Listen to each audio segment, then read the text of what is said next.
I'm in the arc, tempering it. And by it, let's just say, my Rey Dau. I let my fucking guard go.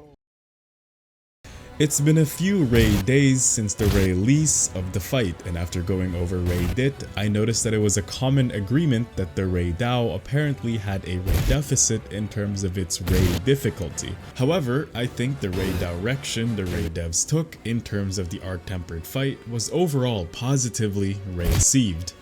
Okay, that's enough of that. The Rey Dau fight was engaging, and this version in particular is a remarkable progression of the original fight that I did find challenging. Not in a, I'm spending an entire day on this challenge, but in a, that was very engaging type of challenge. That being said, I'm not going to Rey deny that I had higher expectations in terms of difficulty. However, I did watch this video and learned that being familiar with a monster's moveset does more to alleviate difficulty than simple HP changes or weapon damage. After acclimating to the initial surprise at the lightning strike that follows each attack, the fight became more so a positioning game, something the Rey Dau was already known for, as even in the original iteration, players would be rewarded with massive openings such as a free focus strike should they position properly.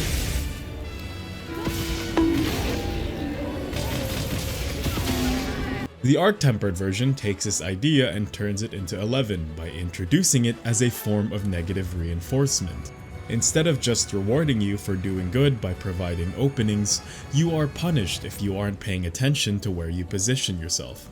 While blocking is still a viable action, the ensuing lightning strike will deny you any chance of applying damage if you don't immediately reposition. That being said, even with the addition of the new element, you can still outskill the Rey Dau if you are familiar with its moves.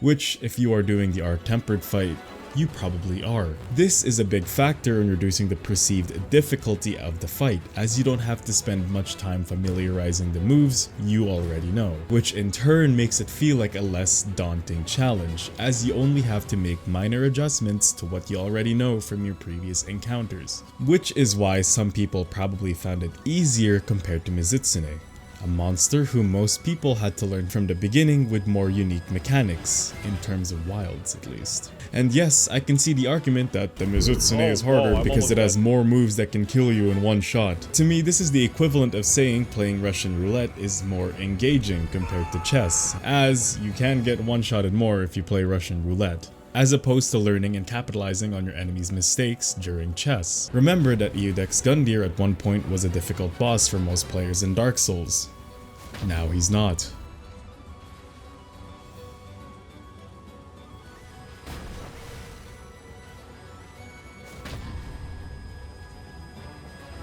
So yes, I understand why some people found Rey Dau to be less of a challenge than they expected, considering most of the player base is already familiar with the monster. But that doesn't mean it's a bad fight.